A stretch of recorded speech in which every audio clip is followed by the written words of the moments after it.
अच्छा, आपने मुझे एक बात की कि कप्तान को ये लड़के सेलेक्ट करके दे दिए 15 लड़के कि भाई हुँ। खिलाओ इन्हें।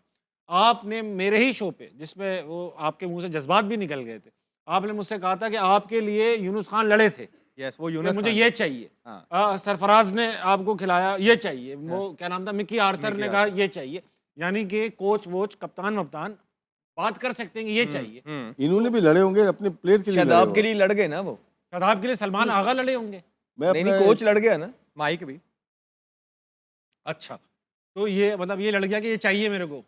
तो सिलेक्शन कमेटी ने नहीं पूछा होगा क्यों चाहिए भाई? अब पूछ अभी अभी तो टाइम है ना, देखें आपको रिस्पेक्ट मिल जाती है जब आप किसी प्लेयर का कहते हैं ना कि यार मुझे ताबिश चाहिए। हाँ। अब ताबिश और माइक हेसन पे फिर ये हो गई रिस्पॉन्सिबिलिटी कि अब आपने परफॉर्मेंस करनी है। हाँ। अगर ताबिश परफॉर्मेंस नहीं करेगा तो फिर अकाउंटेबिलिटी माइक हेसन की होगी। ठीक। तो अब अगर वो शहदाब के लिए लड़े हैं या किसी और के लिए भी, उसकी वजह से अगर आप हारे हैं तो फिर अब टाइम आ गया ना, तो फिर ये अब टीम बनेगी, एक पूरा जो कमेटी बनेगी और उसमें जो है ना अकाउंटेबिलिटी होती है, ये सारे जो क्वेश्चंस होते हैं उसकी अकाउंटेबिलिटी होगी, पूछा जाएगा और फिर उसके हिसाब से आप एक एक करके अब सबको फारिग करते हैं।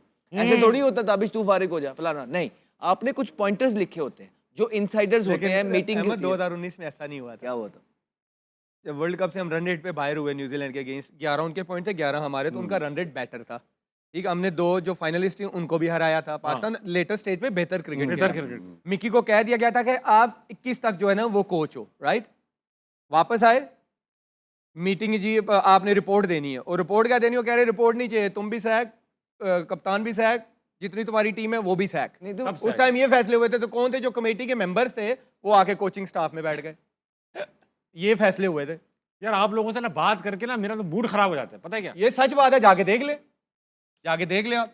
अच्छा, बीच में ये खबर भी आई थी कि सैफी भाई जो हैं, सरफराज अहमद भाई, साबिक कप्तान, वो चीफ सेलेक्टर बनने वाले हैं। ये खबर भी आई थी, आकिब जावेद को रिप्लेस करेंगे। ऐसा कुछ है, हाँ, ये सच है? खबर आई थी, लेकिन वो ऑलरेडी मेंटोरिंग कर रहे हैं अंडर 19 की। अंडर 19 भी कर रहे हैं, अच्छी कर रहे हैं, हाँ, ठीक-ठाक ठीक है। कर रहे हैं। अच्छा फैसला होगा उनको लाना।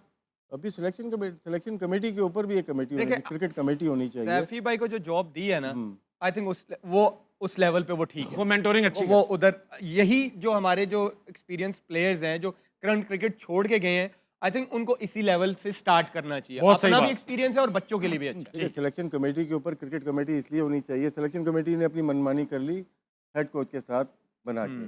क्रिकेट कमेटी होगी जो कि मेडिकल टेस्ट भी देखेगी यस, और टेक्निकल ग्राउंड पे भी बाहर कर सकते हैं किसी को। वो दुनिया में काम कर रही है, लेकिन वो साइलेंटली काम कर रहे होते हैं। तो पाकिस्तान में भी होनी चाहिए। बहुत सारे वैसे ही फ्री में भी काम करना चाहते हैं कि पाकिस्तान क्रिकेट बोर्ड के लिए वो कर सकते हैं। तो एक ये कमेटी ज़रूरी है कि वो चेक एंड बैलेंस रखे कि असद शफीक किस प्लेयर को रेफ़र कर रहा है। और अगर आप देख लें लाइव, अगर एक दफ़ा करा दें सिलेक्शन कमेटी की, तो आपको पता चल जाए कल्प्रिट है कौन। लाइव कर देना, मैं आपको बोला पाकिस्तान में लाइव कर दें। हाँ, सिलेक्शन का क्राइटेरिया जो है वो जैसे ये आमिर के लिए बात की, ऑन एयर आए। 2003 में वर्ल्ड कप के बाद 9 प्लेयर बाहर हुए, 10वां रज़ाक था।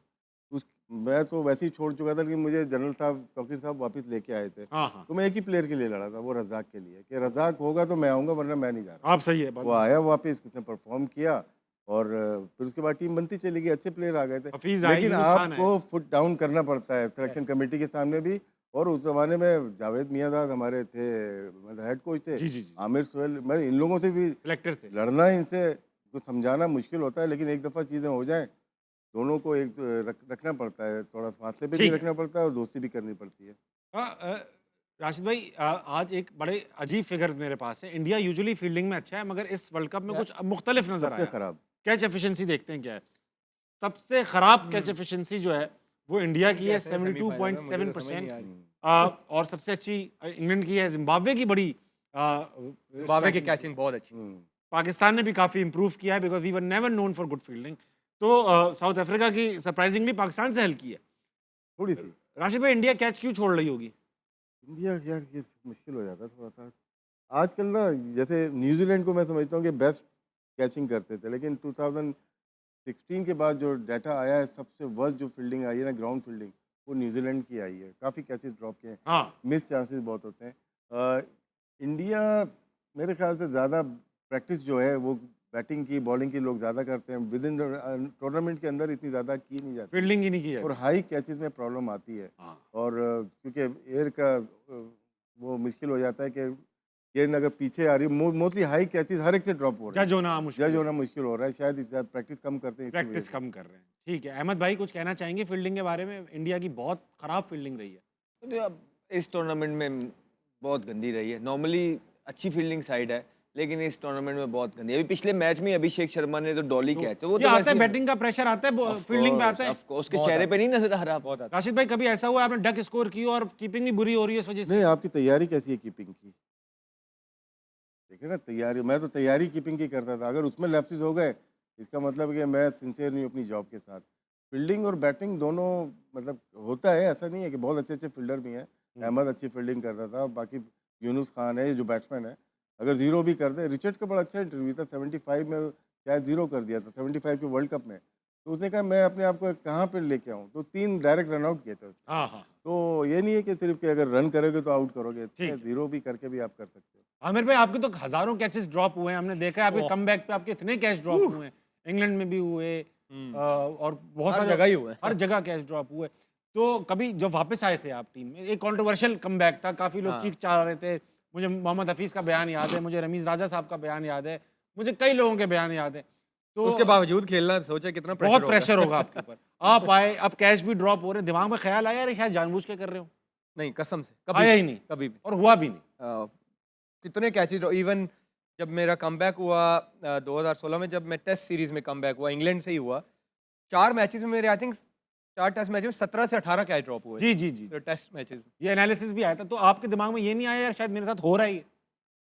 नहीं, ऑनेस्टली कभी भी हमारी स्लिप कैचिंग अच्छी रही भी नहीं कभी भी नहीं है। जब भी आप देखेंगे स्लिपों से कैच ही छूट रहे थे। ठीक है। यूनुस भाई एक होते थे जो से यूनुस भाई, इंजी भाई बड़े अच्छे हैं। लेकिन उनसे भी छूटे थे इंग्लैंड में। उनसे भी छूट गए थे ये ओल्ड ट्रैफर्ड में। चले ब्रेक पे जाने से पहले एक आध ऑडियंस का सवाल ले लेंगे। कौन है भाई साहब? अस्सलाम वालेकुम। वालेकुम अस्सलाम। क्या नाम है दोस्त? मोहम्मद रुतबा सलीम। मोहम्मद रुतबा रुतबा सलीम। उतबा। उतबा क्या करती हो तुम? मैं डिजिटल मीडिया का स्टूडेंट हूँ, साथ बिजनेस करता हूँ। साथ में बिजनेस भी करते हो? क्या चीज का धंधा है आपका? मेरे 2 मोबाइलों की शॉप्स हैं। 2 मोबाइल की शॉप है? सिर्फ 2 ही मोबाइल है आपकी दुकान? नहीं नहीं। मोबाइल की शॉप 2 है आप? हाँ मोबाइल कई है? तो जी। ये बताओ, सवाल करोगे? मेरा सवाल ये है कि आपका कोई भी ऐसा फ़ैन मोमेंट जो आपको अभी तक भूला ही ना हो? हाँ आमिर भाई, ये सवाल मैं नहीं, तीनों से पूछूंगा। तीनों से आप- मेरा सबसे क्वेश्चन है, आप सब बारी हाँ। बारी। यार मैं उस दिन तो मैंने अल्लाह का बहुत ही शुक्र अदा किया था। एक मुझे बुजुर्ग मिले थे कोई 5-6 साल पहले के 7 साल पहले, मतलब आई थिंक 60 प्लस थे, वाइट उनकी दाढ़ी थी। मुझे कहते हैं बेटा मैंने ना ये आपका हाथ पकड़ के देख लूँ? मैंने कहा हाँ जी पकड़ के देख। कह रहे मैंने इसको चूमना है। मैंने कहा ये ना करें। मैंने कहा ना ना ना प्लीज़। वो मेरे लिए बड़ा हार्ट टचिंग था कि लोग इतना प्यार करते हैं। कहते हैं यार अल्लाह ने इसमें बहुत खासियत दी है कि अल्लाह ने तुम्हारे हाथ में ऐसी एक सलाहियत रखी हुई है कि तुम बॉल के साथ ना खेलते हो। हाँ। तो मेरे लिए बड़ा हार्ट टचिंग था उनके लिए। वाह, बहुत अच्छा। राशिद भाई, बहुत सारे एक तो एक तो बता दो आप। भाई ये हाँ, हो बता- गया ना, बेस्ट था। ये आमिर वाला हो गया भाई? मेरा शो है ना। अच्छा हाँ। बहुत सारे नाराज हो जाते हैं, बहुत सारे ऐसे हैं कि ना, जो कि मैं तो साथ लेके ही चलता हूँ ना लाइफ में पूरी। हाँ। तो ये नहीं है कि लास्ट 30 ईयर से बहुत सारे लोग मिले, साथ लेके चल रहा हूँ। एक भी नाम लूंगा तो गलत बात। अरे राशिद भाई, आपको कोई वाकया सुना नहीं, दो नहीं। जो अनोखा हुआ हो किसी के साथ फैन यार। मोमेंट कोई ऐसा। नहीं, ऐसा कोई है नहीं। ऐसा ही नहीं है। अहमद भाई, ए, बाबा आमिर का जो था वो ठीक वो था। आपका भी है? नहीं बस उसका आपका भी जो- चूमना चाह रहे थे वो हाथ? और इतनी चीजें उस पर बात कर लेते हैं। अच्छा राशिद भाई, वैसे आप किसके फैन हैं? इसके सर विव रिचर्ड्स। सर आपने उनका हाथ चूमा? हाँ, मिलता हूँ उनको, चुमा नहीं लेकिन बहुत शौक से मिलता हूँ। ये तो पहली दफ़ा जब मिला 92 में, ससेक्स काउंटी से शायद वो खेल रहे थे, गिलमॉगन से। जी जी, तो वो आए थे, सब प्लेयर से मिल रहे, तो अपना तारुफ कराया। विवियन अपना तारुफ खुद करा रहे थे। अच्छा बहुत यार, बड़ा बताइए, नाम, बड़ी बहुत बात। बड़ा नाम।